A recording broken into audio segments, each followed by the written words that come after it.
सभी सब आत्मीय बंधु मानक मोर नमस्कार।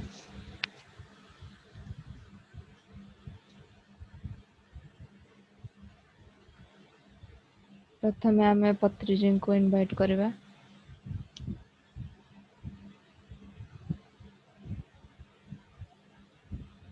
आज आम आनापानासती ध्यान विपश्यना कायनोपासना पूर्ण रूपे आनापानासती ध्यान को आम जाना को प्रयास करवा।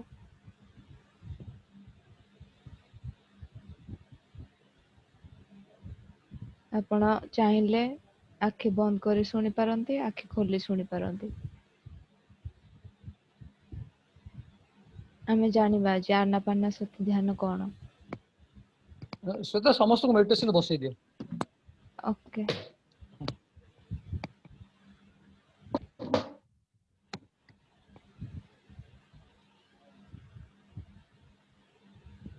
समस्ते ध्यान रे बसी जिबा। सुखासन रे बस जिबा। जदि चश्मा पिंधछन्ति चश्मा को काढ़ी दबा। हाथ को हाथ क्रॉस करनबा। चेयर रे बसछन्ति जदि गोड़ को क्रॉस कर दबा।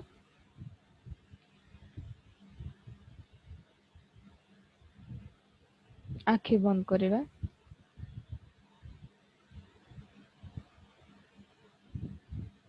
पत्रीजी को प्रेजेंस रे यही दिव्य ज्ञान को ग्रहण करवा।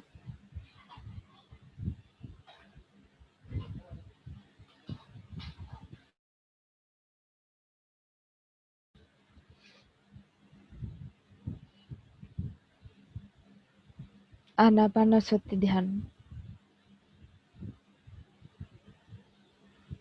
यह कौन।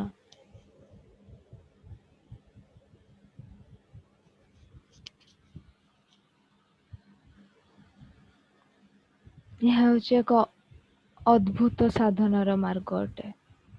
ताको आमे जानिबा को प्रयास करवा। ए आनापानसती ध्यान पाली भाषा रो आसीची। ए शब्दर प्रयोग श्री गौतम बुद्ध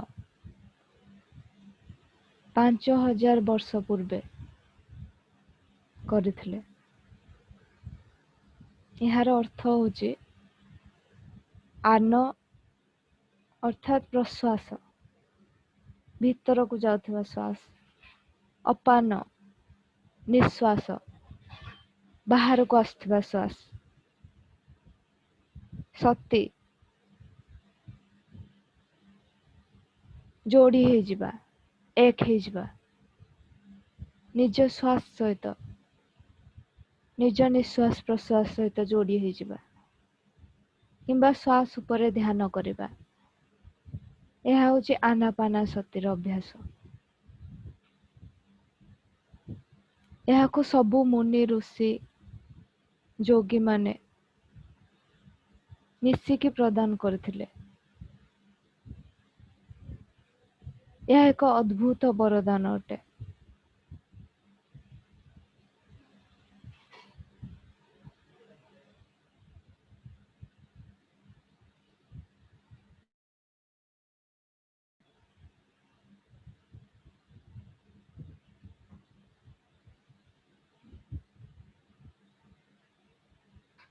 এই आनापानसती ध्यान बहुत सरल सहज।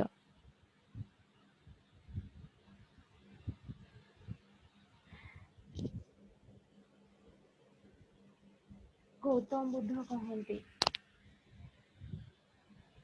आनापानसती होची एकमात्र ध्यान। ध्यानर बहुत मार्ग नाही। जेते मार्ग रहिची तार सबुठु मुख्य मार्ग।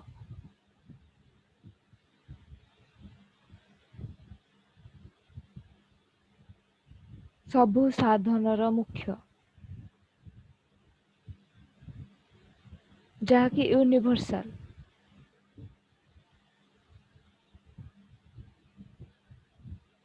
ଏକମାତ୍ର ପଦ୍ଧତି।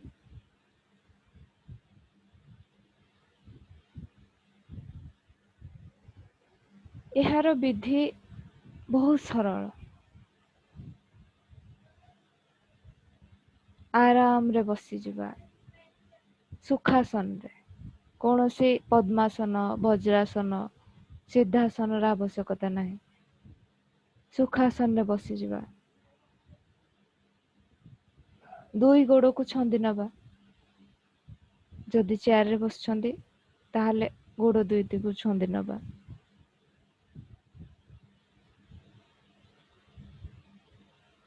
ଦୁଇ ହାତର ଆଙ୍ଗୁଳି ଗୁଡ଼ିକୁ ଛନ୍ଦି ଦେବା ପରସ୍ପର ସହ। ନିଜ ମସ୍ତିଷ୍କରେ କୌଣସି ବି ଚିନ୍ତା, ବିଚାର ଆଣିବାକୁ ପ୍ରୟାସ କରିବାନି। କାରଣ ଯେତେବେଳେ ଆମେ ଆଖିକୁ ବନ୍ଦ ରଖୁ, ବାହ୍ୟ ସଂସାରର ଦ୍ୱାର ବନ୍ଦ ହେଇଯାଏ। ଆମେ ଯଦି କିଛି ଚିନ୍ତା ଆଣିବା ତା ଅର୍ଥ ନିଜ ଭିତରେ ପୁଣି ଗୋଟେ ସଂସାର କ୍ରିଏଟ କରିବା। ପୁରା ଶୁଦ୍ଧ ନିର୍ମଳ ଅବସ୍ଥାରେ କେବଳ ନିଜ ଶ୍ୱାସ ପ୍ରଶ୍ୱାସ ସହ ଯୋଡ଼ି ହେଇଯିବା। ପୁରା ଧ୍ୟାନ, ସହଜ ସରଳ ଶ୍ୱାସର ଗତି ଉପରେ ଏକ କରି ରଖିବା।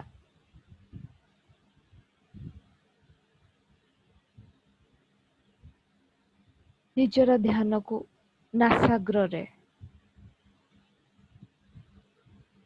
ନାସାଗ୍ରରେ ରଖିବା। ତା ଅର୍ଥ କଣ? ନାସାର ଅଗ୍ର, ନାକ ଯୋଉଠୁ ପ୍ରାରମ୍ଭ ହଉଛି, ଷ୍ଟାର୍ଟ ହଉଛି, ଭ୍ରୁକୁଟିରେ ରଖିବା। ଦୁଇ ଆଇବ୍ରୋର ମଝିରେ ଯୋଉଠୁ ନାକ ଷ୍ଟାର୍ଟ ହେଇଛି। ତା ଅର୍ଥ ନୁହେଁ ଯେ ଶ୍ୱାସ ପବନ ଯୋଉଠି ଯାଉଛି ଆସୁଛି ନାକ ପୁଡ଼ାରେ ଧ୍ୟାନ ଦେବା। ଯୋଉଠୁ ନାକ ପ୍ରାରମ୍ଭ ହେଇଛି ସେଇଠି ଧ୍ୟାନ ରଖିବା, ନାସାଗ୍ରରେ ଧ୍ୟାନ ରଖିବା।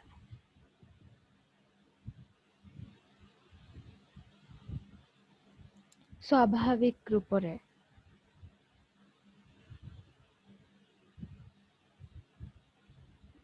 ଶ୍ୱାସ ଯାଉଛି ଆଉ ଆସୁଛି, କେବଳ ସେଇ ଉପରେ ଧ୍ୟାନ ରଖିବା। ଧୀରେ ଧୀରେ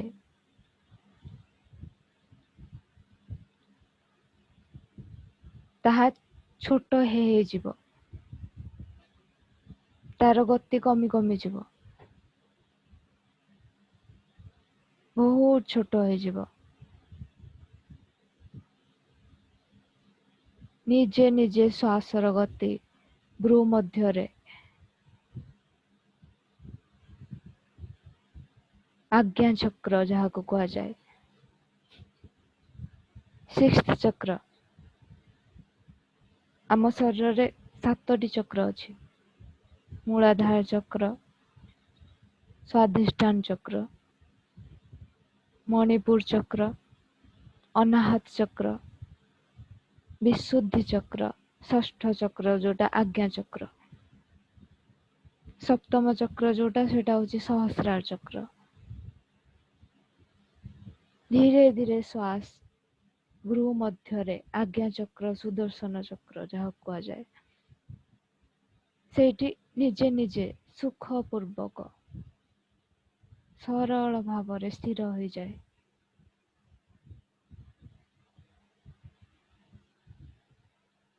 ଆଉ ଆମର ତୃତୀୟ ନେତ୍ର, ଥାର୍ଡ ଆଇ ଆକ୍ଟିଭେଟ ହେଇଯାଏ, ଖୋଲିଯାଏ। ଏଇ ତୃତୀୟ ନେତ୍ର ଯେତେବେଳେ ଖୋଲିଥାଏ, ଏକ ବିସ୍ଫୋରଣ ଟାଇପର ହୁଏ। ସବୁ ନଲେଜ, ପାଷ୍ଟ, ପ୍ରେଜେଣ୍ଟ, ଫ୍ୟୁଚର ସବୁ ଆଖି ସାମ୍ନାକୁ ଆସିଯାଏ। ସୃଷ୍ଟିର ରହସ୍ୟ ବିଷୟରେ ଜଣା ପଡ଼ିଯାଏ। ଏହାକୁ ବିପଶ୍ୟନା କୁହାଯାଏ। विपश्यना अर्थात विपश्यना हूँ एक संस्कृत भाषा। वीर अर्थ विशेष रूप रे, पश्यति अर्थ पश्यना देखिबा, विशेष रूप रे जहाँ दृश्यमान हो जाए, दृष्टिगोचर हो जाए।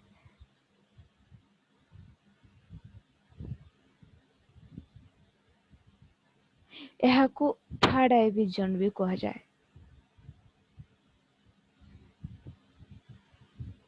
तृतीय नेत्रर दृष्टि भी कहा जाए, दर्शन कहा जाए, विजन।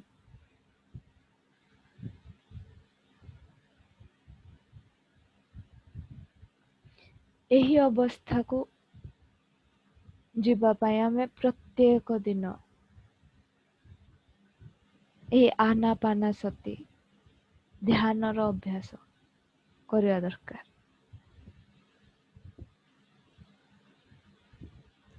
एही अवस्था रे एकमात्र अवस्था जहाँकि विश्वर रहस्य प्रकट हो जाए।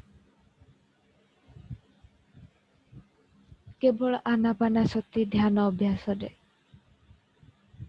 प्रत्येक लोक, धनी गरीब, पिला बुढ़ा, स्त्री पुरुष समस्ते गभीर अवस्था, ध्यानर गभीर अवस्था को प्राप्त होता।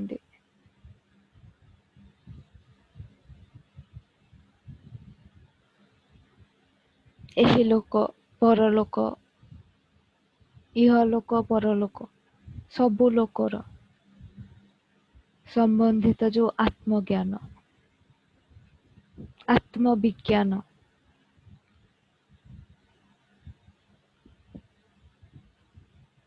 प्राप्त होता।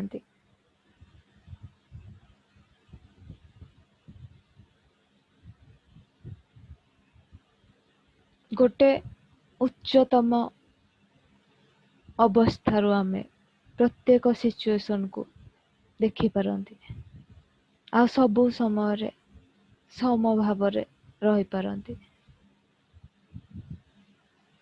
सारा विश्व, सारा सृष्टि लीलामय हो जाए। एही ध्यान को आमे केउठी भी बसी करि परिबा। सोफा उपरे, गद्दी उपरे, तले आसन बिछेकी, चेयर उपरे केउठी भी आमे अभ्यास करि परिबा। आम गोड़ बाहर को बाहर करि परिबा। जदि चेयर रे बसुचे केवल गोड़ को छंदी के बसी जिबा, आ दुई हाथ को क्रॉस करी बसिबा। जेतेबेले आमे आखि बंद करू 80% ऊर्जा संग्रहित हो जाए। जेतेबेले गोड़ क्रॉस करू 10% ऊर्जा, जेतेबेले हाथ क्रॉस करू आउ 10% ऊर्जा, पूर्ण रूपे 100% ऊर्जा जहाँ बाहर को जाउ थाए आखि, हाथ आउ गोड़ माध्यम रे ता संग्रहित हो जाए।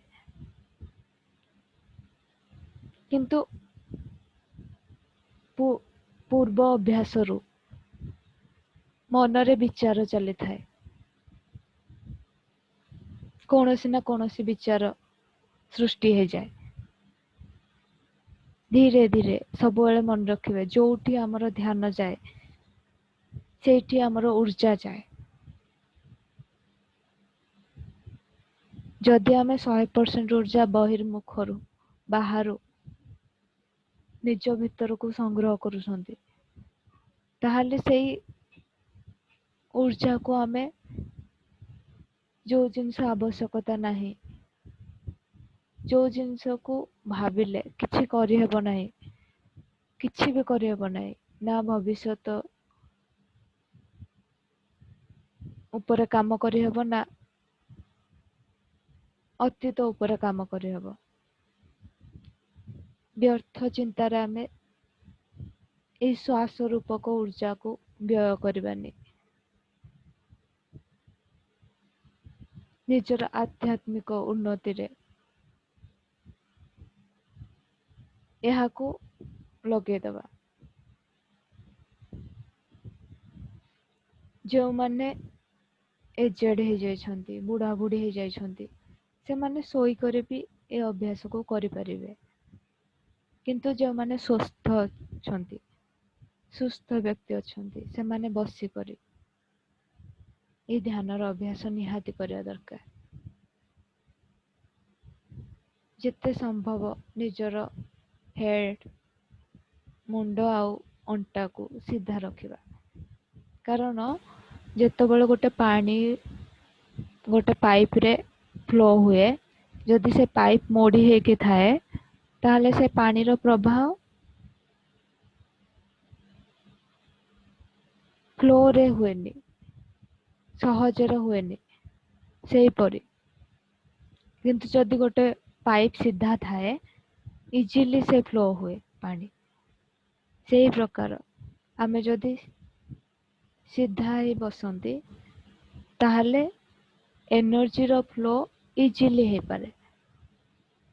ନହେଲେ ଧ୍ୟାନ ସମୟରେ ଏମିତି ହେଇପାରେ କି ଆପଣଙ୍କ ନିଜ ବଡି ସେ ଊର୍ଜାକୁ ଗ୍ରହଣ କରିବା ପାଇଁ ନିଜେ ତାର ପୋଜିସନ ଚେଞ୍ଜ କରିପାରେ।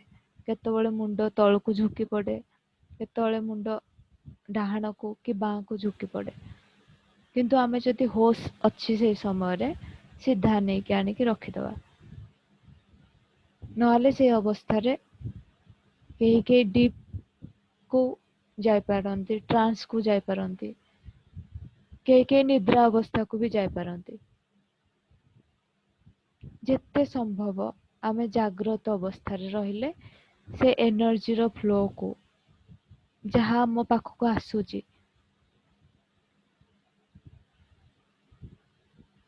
ତାକୁ ସେଇ ଦୃଷ୍ଟିରେ ଦେଖିପାରିବା, ସେଇ ପ୍ରକାରରେ ଗ୍ରହଣ କରିପାରିବା।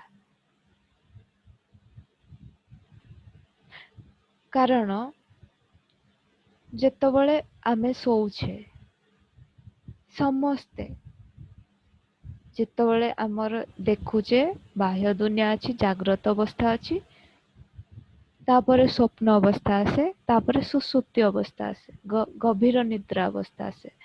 ସେ ଗଭୀର ନିଦ୍ରା ଅବସ୍ଥାରେ ଆମେ ସେଇ ସୁଖ ଅନୁଭବ କରୁ, ସେଇ ପରମ ଆନନ୍ଦ ଅନୁଭବ କରୁ। କିନ୍ତୁ ତାହା ବହୁତ ସମୟ ଟାଇମ୍ ଟେକିଂ ଲାଗେ, ଆଉ ଆମେ ଅନକନସିୟସଲି ସେ ଅବସ୍ଥାକୁ ଯାଉ।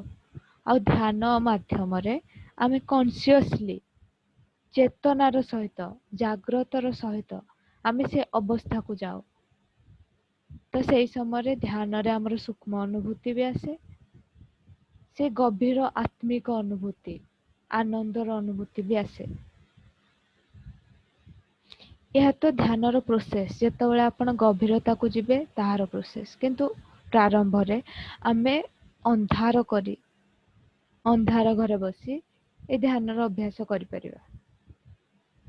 ଆଉ ଯେତେବେଳେ ଏଇ ଧ୍ୟାନ ଅବସ୍ଥାରେ ଆମେ ପ୍ରବେଶ କରୁଛେ, ଧ୍ୟାନ ପ୍ରାରମ୍ଭ କରିବାକୁ ଯାଉଛେ, ଗୋଟେ ଅଧ ଗ୍ଲାସ ପାଣି ପିଇ ନେବା। ଆଉ ଅଧ ଗ୍ଲାସ ପାଣି ଧ୍ୟାନ ପରେ ପିଇ ପାରିବା। ଯଦି ଆପଣ ଚାହିଁବେ, ଗୋଟେ ପାଣି ବୋତଲ ବି ପାଖରେ ରଖିପାରିବେ। କାରଣ ଯେତେବେଳେ ଊର୍ଜାର ପ୍ରବାହ ହୁଏ, ପ୍ରଚୁର ପରିମାଣରେ ବିଶ୍ୱ ଊର୍ଜା ପ୍ରବାହିତ ହୁଏ, ହେଇପାରେ ସମୟ ସମୟରେ ଆମର ତଣ୍ଟି ଶୁଖି ଯାଇପାରେ। ସେଇଥିପାଇଁ ପାଣି ଗୋଟେ ବୋତଲ ପାଖରେ ରଖିପାରିବା, ଯେମିତିକି ଆମକୁ ସେଇ ସମୟରେ ଖୋଜିବାକୁ ପଡିବନି।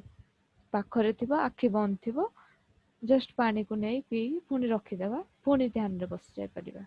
ଏଇ ପ୍ରୋସେସ ଆମେ କରିପାରିବା। ଏହା ହଉଛି ଆମର ଇନର କ୍ଲିନଜିଂ ପ୍ରୋସେସ। ନିଜର ଭିତରର ଯାହା ସବୁ ମଇଳା ଅଛି, ବାହାର କ୍ଲିନଜିଂ ତ ଗାଧେଇବା ଦ୍ଵାରା ହେଇଯାଏ, ସ୍ନାନ ଦ୍ଵାରା। କିନ୍ତୁ ଯେତେବେଳେ ଏହା ହଉଛି ଆତ୍ମିକ ସ୍ନାନ, ଆତ୍ମିକ ସ୍ନାନ ଫଳରେ ଆମର ଯେତେ ସବୁ कर्म संस्कार अच्छी पूर्व जन्मर कर्म अच्छी ताहा सब धीरे धीरे बहुत सहजरे क्लीन हो जिवो। आ जेतेबेले ए अभ्यास संपूर्ण हो जाए सेतेबेले आमे दुई हाथ को दुई आखि ऊपर रखी धीरे धीरे आखि को खोली परिबा। यह आनापानासती ध्यान समय जदि आमे घर को अंधार करबा तो एटा आहुरी इजिली आमे भीतर प्रवेश करि परिबा। कौनसी भी डिस्टर्बेंस हमको न हो पारे। जेतेबेले आमे सामूहिक ध्यान करूचे ग्रुपली ध्यान करूचे से समय 3 गुणा अधिक शक्ति प्राप्त हुए। आ ए आनापानासती ध्यान अभ्यास आमको केते समय करिया को पड़िबो जेतिकी वर्ष जेतिकी बयस से कम सेतिकी मिनिट आमको ए आनापानासती ध्यान अभ्यास करने हुए। यही अभ्यास आमे छोट बेलू पिला मानंकु जदि आमे शिखौचे ताहले से मानकर आत्मिक तांकर विचारधारा तांकर पूर्ण जीवन गोटे सुंदर भविष्य हिसाब से गढ़ी दे परिबा।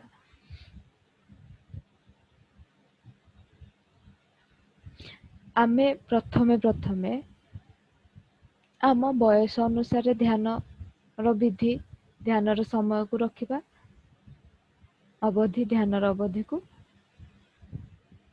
धीरे धीरे से ध्यान अवधि को स्वभाव निज हिसाब से बढ़े चलवा से यह स्वाभाविक होगा दरकार। जबरदस्ती कौन सी जिनस करवानी धीरे धीरे जमती गोटे गछ गोटे मंजीरू गोटे दिन रे बड़ हो जाएनी।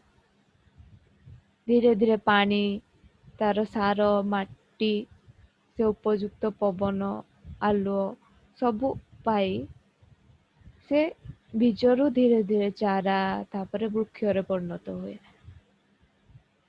किंतु आमे जदि गोटे मंजी बुणीबा आउ 4-5 दिन पर खोलिकी देखिबा जे केते बढ़ीची ताहले से गछ केभे भी बढ़ी परिबनी। से हेमिति बीजरे ही रही जिवो केभे हेले सेथरु चारा भी बाहरी परिबनी। सेइथि पई केभे हेले ध्यान रु कोन अनुभूति आसुची ताकू केभे हेले काउंट करिवेनी। केभे हेले ताकू ता ऊपर बेसी विचार करिवेनी। कॉन्स्टेंटली कंटिन्यूअसली आमे ध्यान को आम हिसाब रे बढ़ेवा। जेमिति गोटे चुली उपरे गैस उपरे बर्तन रे आमे जेतेबेले आमे चाउल रखू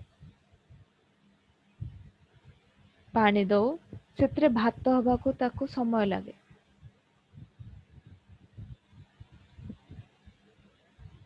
समय लागे कि नहीं सेही परे ध्यान रो अभ्यास आमे सब बेले करि चलिबा।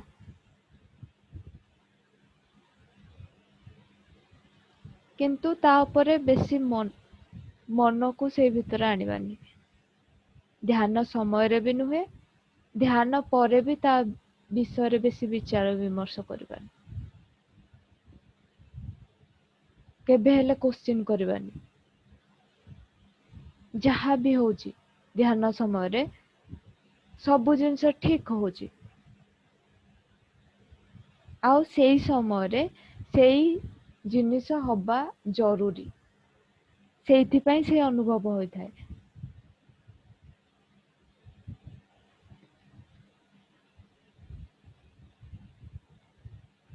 सेही परे आमे आनापानासती अभ्यास रो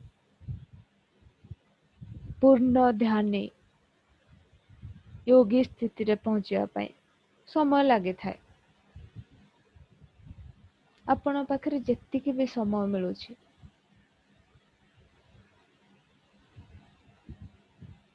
ଗୋଟେ ମିନିଟ୍ 2 ମିନିଟ୍ କେତେବେଳେ ସମୟ ମିଳୁଛି, କେତେବେଳେ ଆମେ କୌଣସି ଜିନିଷ ପାଇଁ ପ୍ରତୀକ୍ଷା କରୁଛେ, ରେଲୱେ ଷ୍ଟେସନରେ ହଉ, 2 ମିନିଟ୍ 5 ମିନିଟ୍ ସମୟ ଆମ ପାଖରେ ବାକି ଅଛି, ସେଇ ସମୟରେ ଅତୀତ ଭବିଷ୍ୟତ ବିଚାରକୁ ଛାଡ଼ି ଆମେ ନିଜ ନିଶ୍ୱାସ ପ୍ରଶ୍ୱାସ ଅଭ୍ୟାସ କରିବା। ଯଦି ଆମେ ସେତିକି କନସେନଟ୍ରେସନ ଆମ ଶ୍ୱାସ ଭିତରକୁ ନେଇ ଆସିବା, ତାହେଲେ ସେଇ ସମୟରେ ଆମକୁ ବହୁତ ଊର୍ଜା ମିଳେ। ହେଇପାରେ 2 ମିନିଟ୍, ହେଇପାରେ 5 ମିନିଟ୍। ଯଦି ଆପଣଙ୍କର କେବେ ଏହା ଆପଣ ନିଜେ ନିଜ ଜୀବନରେ ପ୍ରୟୋଗ କରିପାରିବେ। ଯଦି କେତେବେଳେ ଦେହ କଷ୍ଟ ହଉଛି, ସେତେବେଳେ ଅନ୍ୟକୁ ଏଇ ଜିନିଷ ପ୍ରକାଶ କରିବା ପରିବର୍ତ୍ତେ ଯଦି ସେଇ 1 ମିନିଟ୍ ସମୟ, ସେଇ 5 ମିନିଟ୍ ସମୟ ଯଦି ଆପଣ ନିଜ ଭିତରକୁ ପ୍ରବେଶ କରିବେ ଆଉ ଶ୍ୱାସ ପ୍ରଶ୍ୱାସ ଯୋଡ଼ି ହେଇଯିବେ, ଆପଣ ଜାଣିପାରିବେନି ଏତେ ଅଦ୍ଭୁତ ପ୍ରୟୋଗ ହୁଏ, ଏତେ ଅଦ୍ଭୁତ ହିସାବରେ ଏଇ ହିଲିଂ ପ୍ରୋସେସ୍ ହେଇଯାଏ। ଆଉ ସେଇ ଯୋଉ ସମୟ 2 ମିନିଟ୍ 5 ମିନିଟ୍ ଆପଣଙ୍କୁ ସମ୍ପୂର୍ଣ୍ଣ ରୂପେ ହିଲ୍ କରିଦିଏ, ସୁସ୍ଥ କରିଦିଏ। କେତେବେଳେ କାମ କରି କରି ଯଦି ଇରିଟେସନ୍ ବି ଆସିଯାଏ, ଯଦି କରି କରି ଟାୟାର୍ଡନେସ୍ ବି ଆସିଯାଏ, 2 ମିନିଟ୍ ବ୍ରେକ୍ ନେଇ ସେ 2 ମିନିଟ୍ ଆପଣ ନିଜ ଭିତରକୁ ଯିବେ ଆଉ ଶ୍ୱାସକୁ ଅବଜର୍ଭ କରିବେ, ତାହେଲେ ଧୀରେ ଧୀରେ ଧୀରେ ଧୀରେ ନୂଆ ଏନର୍ଜି, ସମ୍ପୂର୍ଣ୍ଣ ନୂଆ ଏନର୍ଜି ଆପଣ ପାଇବେ। ସେଥିପାଇଁ ଆମକୁ ଯେତିକି ସମୟ ମିଳୁଛି ତାକୁ ବ୍ୟର୍ଥ ଯିବାକୁ ଦେବାନି। କେବଳ ନିଜର ସହଜ, ସ୍ୱାଭାବିକ, ସରଳ ଶ୍ୱାସ ଉପରେ ଧ୍ୟାନ କରିବା। ଯେତେବେଳେ ଆମେ ରାତିରେ ଶୋଉଛେ, ଶୋଇବା ସମୟରେ ସେଇ ଶ୍ୱାସ ଉପରେ ଧ୍ୟାନ କରନ୍ତୁ। ଯଦି ଆପଣ ଆନାପାନାସତି ଧ୍ୟାନ ଦ୍ୱାରା ଶୋଇବାକୁ ଯାଉଛନ୍ତି, ତାହେଲେ ଆପଣ ଯେତିକି ସମୟ ଶୋଇବେ ସେତିକି ସମୟ ଯୋଗ ନିଦ୍ରାରେ ପରିଣତ ହୋଇଯିବ। ସେଥିପାଇଁ ପ୍ରତ୍ୟେକ ଦିନ ନିଦ୍ରାର ବି ସ୍ୱାଗତ ଆନାପାନାସତି ଧ୍ୟାନରୁ କରନ୍ତୁ। ଦେଖିବା ଆପଣଙ୍କର ନିଦ୍ରା ସମୟରେ ଯୋଉ ଯୋଉ ଅନୁଭୂତି ଆସିବ, ତାହା ଆପଣଙ୍କ ଜୀବନର ଏକ ନୂଆ ମୋଡ଼ ନେବ। ହେଇପାରେ ଆପଣଙ୍କର ଭବିଷ୍ୟତ ପାଇଁ ସେଇ ଜିନିଷ କାର୍ଯ୍ୟରେ ଲାଗିପାରେ। ହେଇପାରେ ଆପଣ ଦିନେ ନା ଦିନେ ପୂର୍ଣ୍ଣ ଜାଗୃତ ବ୍ୟକ୍ତିରେ ପରିଣତ ହେଇଯିବେ। କେବେ ହେଲେ କୌଣସି ସମୟକୁ ବ୍ୟର୍ଥ ଯିବାକୁ ଦେବେନି। ଯଦି ଆମ ପାଖରେ ସମୟ ଅଛି, ତାହେଲେ କେବଳ ନିଜ ଶ୍ୱାସ ପ୍ରଶ୍ୱାସ ଉପରେ ପୂର୍ଣ୍ଣ ଧ୍ୟାନକୁ କେନ୍ଦ୍ରିତ କରିବେ। ଆମର ଧ୍ୟାନ ବିଜ୍ଞାନ ଶାସ୍ତ୍ରରେ 3ଟି ବିଷୟ ଅଛି। ପ୍ରଥମ ହେଉଛି ଆନାପାନାସତି ଧ୍ୟାନ, ଯାହା ଆମେ ଜାଣିଲେ ଏବେ। ଦ୍ୱିତୀୟ ହେଉଛି କାୟାନୁପାସନା। ତୃତୀୟ ହେଉଛି ବିପଶ୍ୟନା।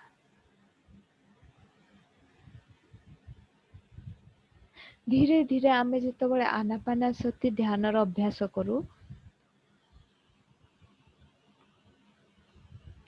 ତାହା ଫିଜିକାଲ ବଡିରେ ଫିଲ୍ ହୁଏ, ତାହା ଭୌତିକ ରୂପ ଗ୍ରହଣ କରିଥାଏ।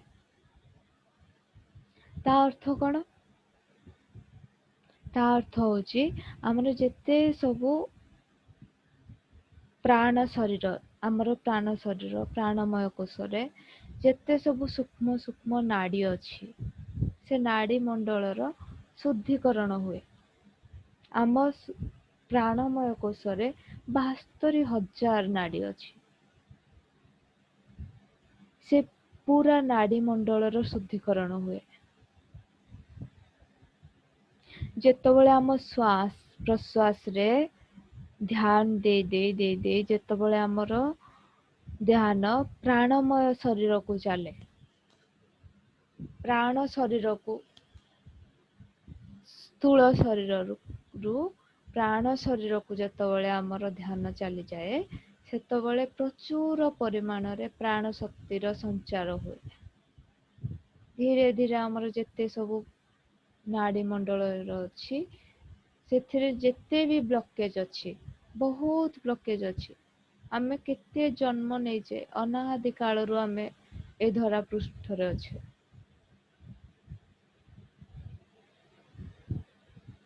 ଯେତେ ଆମେ କର୍ମ କରି ଆସିଛେ, ସେ ସବୁ ଆମର ସଂସ୍କାର ରୂପରେ, ବୀଜ ରୂପରେ ପଡିକି ଅଛି। ଯେତେ ପାପ କର୍ମ କରିଛେ, ଅଜାଣତରେ ଜାଣତରେ ବହୁତ କର୍ମ ଆମେ କରିଛେ, ତାର ଯୋଉ ସଂସ୍କାର ରୂପକ ବୀଜ ଅଛି, ଧୀରେ ଧୀରେ ଧୀରେ ଧୀରେ ସବୁ ଗୋଟେ ଗୋଟେ ଗୋଟେ ଗୋଟେ ଗୋଟେ ଗୋଟେ ବାହାରକୁ ଆସିବାର ଲାଗିବ। କେତେବେଳେ ବହୁତ କଷ୍ଟ ହୁଏ, ଆମେ ତାକୁ ଜାଣିପାରୁ। କେତେବେଳେ ଅଣ୍ଟାରେ ପେନ୍ ହୁଏ, କେତେବେଳେ ଗୋଡ ବହୁତ ପେନ୍ ହୁଏ, କେତେବେଳେ ସବୁ ପୁଟିଆ ଗୋଡର ଜଙ୍ଘ ବହୁତ ପେନ୍ ହୁଏ, କେତେବେଳେ କାନ୍ଧ, ହାତ, ପିଠି, ଅଣ୍ଟା ସବୁ, କେତେବେଳେ ପୁରା ସର୍ବାଙ୍ଗ ଶରୀର ବି ପେନ୍ ହୁଏ। ବହୁତ ପ୍ରକାର କଷ୍ଟ ହୁଏ। କିଛି କିଛି ଲୋକ ଏମିତି ଥାଆନ୍ତି, ଏଇ କଷ୍ଟକୁ ସହ୍ୟ କରି ନ ପାରି ସେମାନେ ଧ୍ୟାନକୁ ପୁରା ଛାଡି ଦିଅନ୍ତି। କିନ୍ତୁ ସେଇ ଭୁଲ କେବେ ବି କରିବେନି। କାରଣ ଧ୍ୟାନ ସମୟରେ ଯାହା ବି କିଛି ହୁଏ, ତାର ଆମର ଉନ୍ନତି ପାଇଁ ହୁଏ। ସେଇ ସମୟରେ ଆମର ଯେତେବେଳେ ନାଡି ମଣ୍ଡଳ ଶୁଦ୍ଧିକରଣ ହୁଏ, ସେ ଯୋଉ କଷ୍ଟ ହୁଏ, ତାକୁ କାୟାନୁପାସନା କୁହାଯାଏ। ଯେତେ ଯେତେ ଆମେ ଧ୍ୟାନରେ କେନ୍ଦ୍ରିତ କରୁ, ଶ୍ୱାସ ଉପରେ କେନ୍ଦ୍ରିତ କରୁ ଧ୍ୟାନକୁ, ସେତେ ସେତେ ଅଧିକରୁ ଅଧିକ ପ୍ରଚୁର ପରିମାଣରେ ବିଶ୍ୱ ଶକ୍ତି ଫ୍ଲୋ ହୁଏ। ଅଧିକରୁ ଅଧିକ ପ୍ରାଣ ଶକ୍ତିର ସଞ୍ଚାରଣ ହୁଏ ଆମ ଶରୀରରେ। ଯେତେ ସବୁ ଅଶୁଦ୍ଧ ନାଡି ଅଛି, ସବୁ ଶୁଦ୍ଧ ହେବାକୁ ଲାଗେ। ଆନାପାନସତିର ଧ୍ୟାନର ପ୍ରାରମ୍ଭିକ ଅବସ୍ଥାରେ ଏମିତି ବହୁତ କଷ୍ଟ ହୁଏ।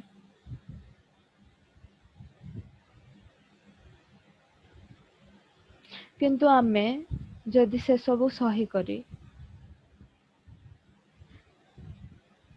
ଧ୍ୟାନକୁ ବଜାୟ ରଖୁ, ଧୀରେ ଧୀରେ ତାହା ଆମ ପାଇଁ ଆଶୀର୍ବାଦ ରୂପ ଧାରଣ କରେ। କେହି ବାହାର ଦେବାଦେବୀ, କୋଉ ଗୁରୁ, ସେମାନେ ଆଶୀର୍ବାଦ କରନ୍ତିନି, ଆମେ ନିଜେ ନିଜକୁ ଉଦ୍ଧାର କରୁ। ସେଇଥିପାଇଁ ଭଗବାନ କୃଷ୍ଣ ବି ଗୀତାରେ କହିଛନ୍ତି, ଉଦ୍ଧରେ ବା ଆତ୍ମା ଆତ୍ମାନ। ଆତ୍ମା ହିଁ ଆତ୍ମାକୁ ଉଦ୍ଧାର କରିଥାଏ। ଆମେ ନିଜେ ହିଁ ନିଜକୁ ଉଦ୍ଧାର କରୁ।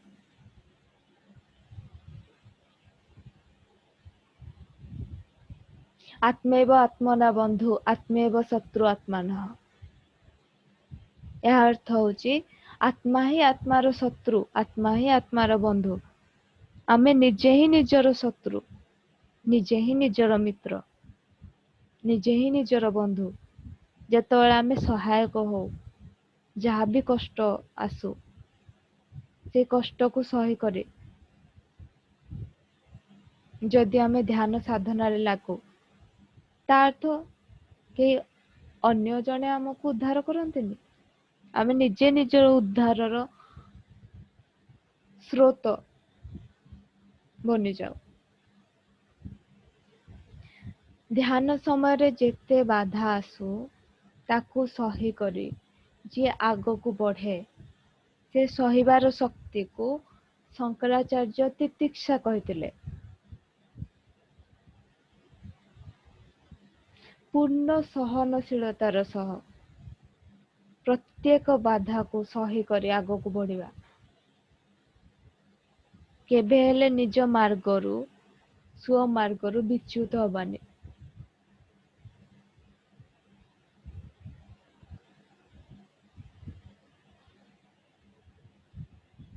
ଏହି କାୟାନୁପାସନାର ପିରିୟଡ଼ ବିଧି ଅବଧି କିଛି ଦିନ ପାଇଁ ହେଇପାରେ, କିଛି ମାସ ପାଇଁ ହେଇପାରେ, କିଛି ବର୍ଷ ପାଇଁ ବି ହେଇପାରେ। କାରଣ ଏହା ଆମର ଜନ୍ମ ଜନ୍ମର କର୍ମ ସହିତ ସମ୍ବନ୍ଧିତ ଅଟେ। ପଛ ଜନ୍ମରେ ଆମେ କଣ କରିଛନ୍ତି, କଣ କରିନାହାନ୍ତି, ସେଇ ହିସାବରେ ହିଁ ଆମର କାୟାନୁପାସନାର ବିଧି ନିର୍ଭର କରେ। ଯେଉଁମାନେ ତାଙ୍କ ପୂର୍ବ ଜନ୍ମରେ ଯୋଗ ସାଧନା, ଧ୍ୟାନ ସାଧନା କରିଥାନ୍ତି, ସେଇ ମହାନ ଯୋଗୀ ମାନେ, ସେଇ ମହାନ ତପସ୍ୱୀ ମାନେ ଏହି କାୟାନୁପାସନାର ଅବଧି ଭୋଗ କରି ନ ପାରନ୍ତି। ତାଙ୍କ ପାଇଁ ଏହି ପର୍ଯ୍ୟାୟର ଆବଶ୍ୟକ ହୋଇ ନପାରେ, କିମ୍ବା ବହୁତ କମ୍ ହୋଇପାରେ। ଏହି ଆନାପାନସତି ଧ୍ୟାନ ପ୍ରାରମ୍ଭ କରୁ କରୁ ହିଁ ସେମାନଙ୍କର ତୃତୀୟ ନେତ୍ର ଖୋଲିଯାଏ।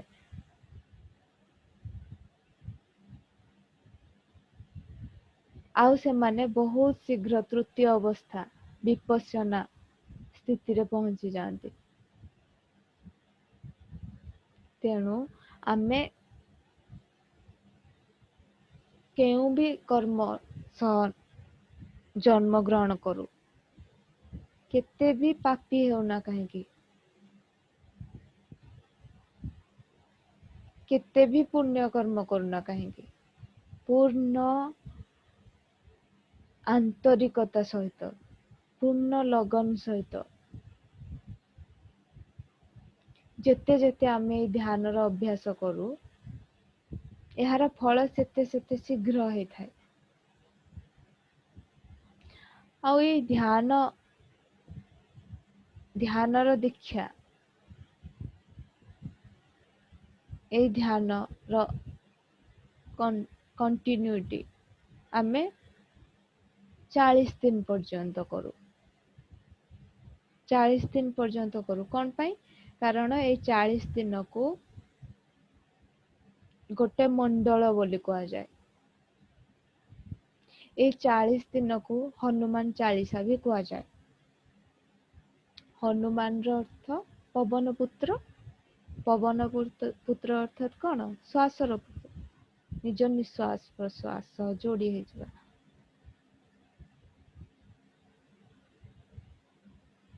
40 ଦିନ ପର୍ଯ୍ୟନ୍ତ କଣ୍ଟିନ୍ୟୁଟିରେ ଲାଗି ରହୁ ଏଇ ଧ୍ୟାନ ସହ। ଯୀଶୁଖ୍ରୀଷ୍ଟ କହିଥିଲେ, ମୁଁ 40 ଦିନ ପର୍ଯ୍ୟନ୍ତ ଉପାସ କରିଥିଲି। ତା ଅର୍ଥ କଣ? ଉପବାସ ଅର୍ଥ କଣ? ନିକଟରେ ବାସ କରିବା। ଉପବାସ ହଉଛି ସାଂସ୍କ୍ରିଟ ୱାର୍ଡ। ଉପ ଅର୍ଥାତ୍ ନିକଟରେ, ବାସ ଅର୍ଥାତ୍ ବାସ କରିବା, ନିକଟରେ ବାସ କରିବା। କାହା ନିକଟରେ? ପରମ ସତ୍ତାର ନିକଟରେ,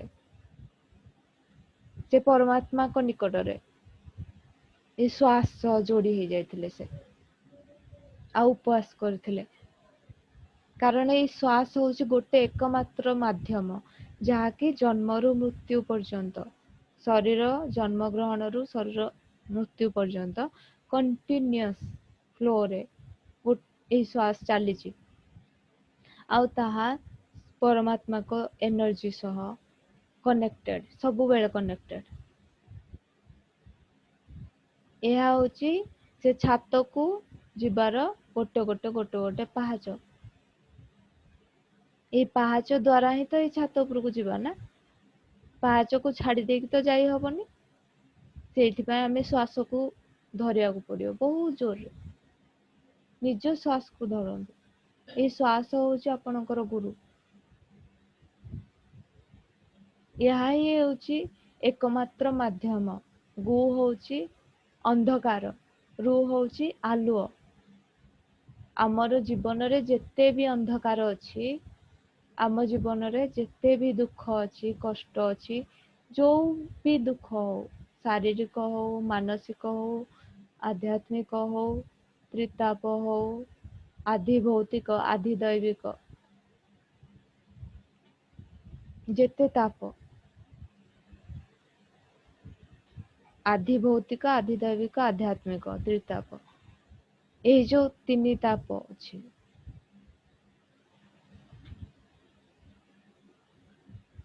धीरे धीरे धीरे धीरे एथुरु आमे मुक्ति आड़कू जिबा अंधार आड़कू अंधाररू प्रकाश आड़कू आमे गति करिबा या होची एई श्वास रूपक गुरु ही हमको प्रदान करिबो अंधकारमय जीवनरू जहाँ पाए जहाँ हम किसी जानी पारंतिनी कौन आगो करिया को पड़िबो कौन आगो करिया को पड़िबोनी कौन करिया दरकार हम पई कौन दरकार नहीं जो जिनस आम किसी जानी पारुने आलो आड़कू प्रकाश आड़कू दिव्य प्रकाश आड़कू परम सत्ता परमात्मा उपलब्धि आड़कू परम आत्म साक्षात्कार आड़कू यह हमको नहीं जीवो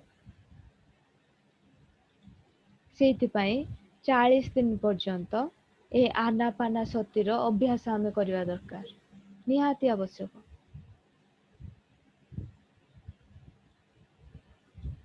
ये 40 दिन ध्यान भितर आपण मास्टर भी बनी जाय पारंती निश्चय आमे जदि पूर्णिमा रात्रि रे ध्यान करूछे ताले अद्भुत अनुभव प्राप्त होता है अद्भुत एनर्जी मिलता है जदि आमे सामूहिक भाव ग्रुप मेडिटेशन करूचे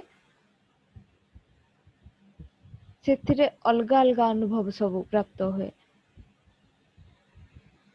कारण से समय ऊर्जा बहुत प्रभावशाली शक्तिशाली होता है जहाँ आमर शरीर और मन को प्रभावित करे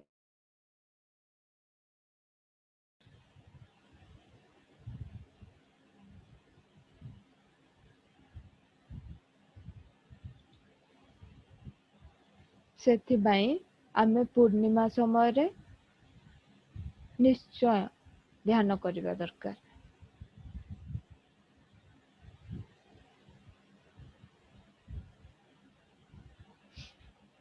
आउ होची पिरामिड ध्यान जो ध्यान आमे पिरामिड बाहर करी प्राप्त होती ताहा पिरामिड भितर आहरी बहुगुणित हो जाए केमिति ना जदि आमको से ध्यान स्थिति को पहुंचिया पाई से आत्म स्थिति को पहुंचिया पाई बाहर 40 मिनिट समय लगुच जदि आमे से ध्यान को से श्वास ध्यान को जदि आमे पिरामिड तले बसी श्वास को ध्यान करूछे ताले आमको से ऊर्जा सेम ऊर्जा 10 मिनिट रे प्राप्त हो जाइबो এই आनापाना सतीर अर्थ होची सुखद सुखमय प्राणायाम सहज सरल शुद्ध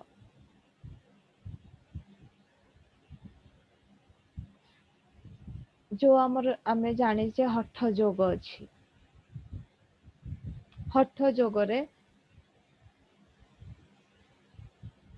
पूरक श्वास भीतर को नेबा को कहा जाए रेचक श्वास बाहर को छाड़िबा को कहा जाए कुंभक श्वास को रोकिबा को कहा जाए श्वास को भीतर रे रोकिबा को अंतर कुंभक कहा जाए श्वास को बाहर रोकिबा को बहिर कुंभक कहा जाए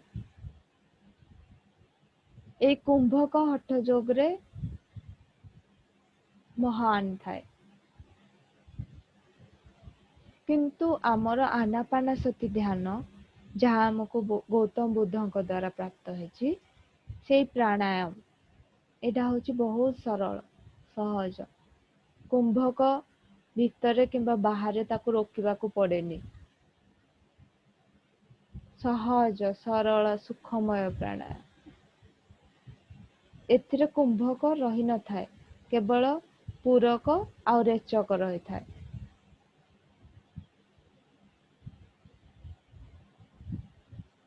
ସେଥିପାଇଁ ଆମେ ପିରାମିଡ ତଳେ ନିଶ୍ଚୟ ଧ୍ୟାନ କରିବା ଆଉ ସେଇ ଶକ୍ତିର ଅନନ୍ତ ପ୍ରବାହକୁ କମ ସମୟରେ ଅନୁଭବ କରିପାରିବା। ବହୁତ ସରଳ ଅଭ୍ୟାସ, କେବଳ ନିଜର ନିଶ୍ୱାସ ପ୍ରଶ୍ୱାସ ଯୋଡ଼ି ହେଇଯିବା। ଏତିକି ତ ଜିନିଷ। ଆଖି ବନ୍ଦ ରଖିବା, ହାତକୁ ହାତ କ୍ରସ କରି ନେବା, ଗୋଡକୁ ଗୋଡ ଛନ୍ଦି ଦେବା। ଧୀରେ ଧୀରେ ଆପଣ ଦେଖିବେ ଆପଣଙ୍କର ଦେହ ଶୂନ୍ୟ ହେଇଯିବ। ଶରୀରରେ ଶୂନ୍ୟ ଅବସ୍ଥାର ପ୍ରାପ୍ତି ହବ, ଯେମିତି ଶରୀର ହିଁ ନାହିଁ। ଏହା ବହୁତ ସହଜ, ବହୁତ ସରଳ। ଧୀରେ ଧୀରେ ଏହା ଦ୍ୱାରା ଆମେ ନିର୍ବିକଳ୍ପ ସମାଧି ଅବସ୍ଥାକୁ ପ୍ରାପ୍ତ ହଉ।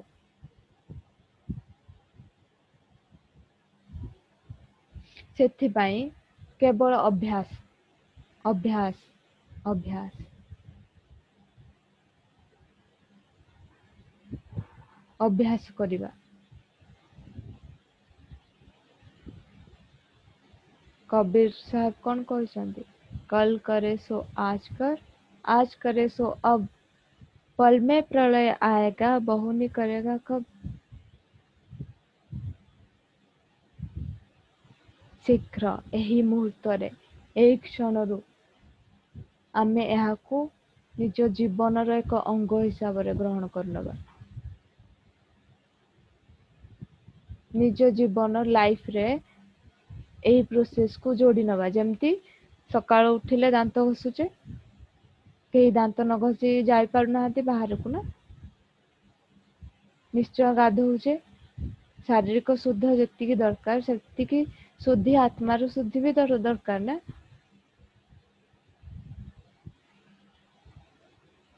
ଆତ୍ମିକ ସ୍ନାନ କଲେ ତାହାର କେତେ ଅନୁଭୂତି, କେତେ ଫାଇଦା ଆପଣ ନିଜେ ହିଁ ଜାଣିପାରିବେ।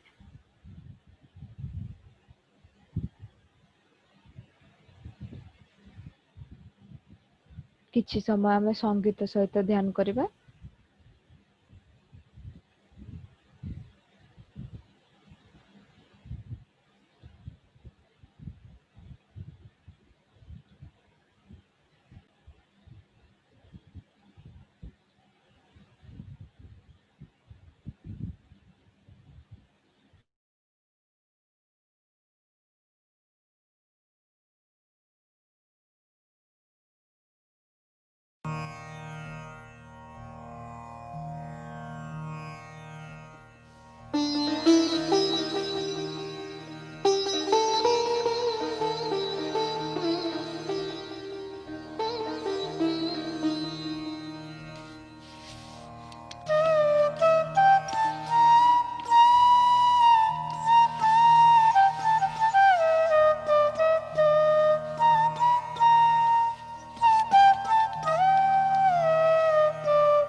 Last 5 minutes.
Last 2 minutes.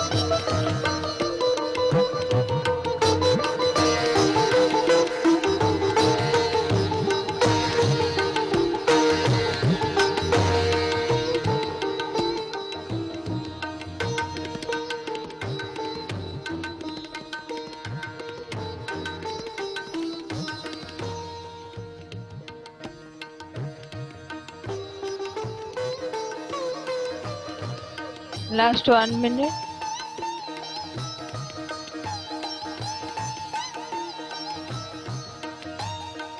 पूरा रिलैक्स हो जान।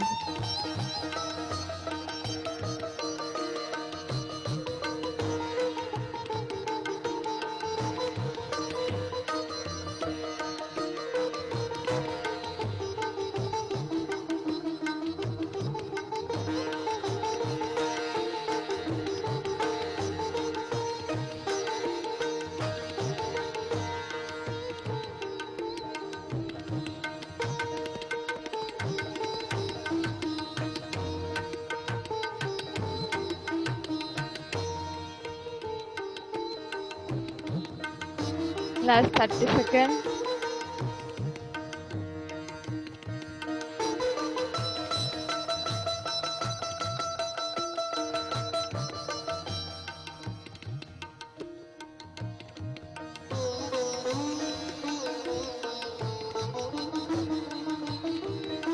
Twenty seconds.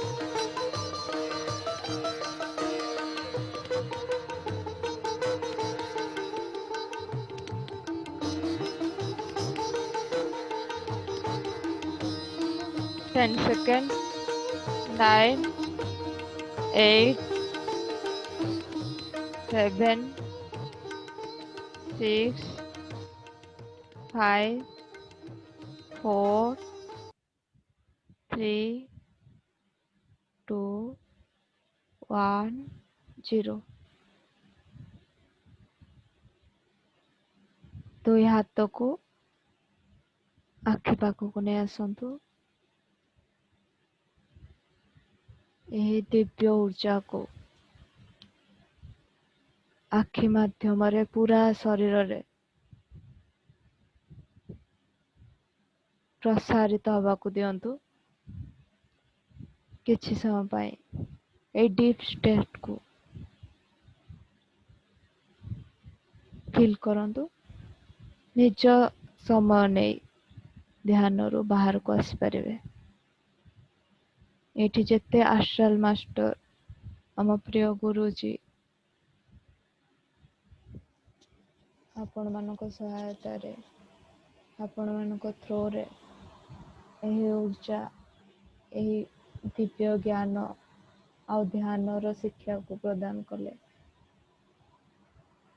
ପୂର୍ଣ୍ଣ ହୃଦୟରୁ କୃତଜ୍ଞତାର ସହିତ, ପୂର୍ଣ୍ଣ ଶ୍ରଦ୍ଧାର ସହିତ ଥ୍ୟାଙ୍କ ୟୁ, ନମସ୍କାର।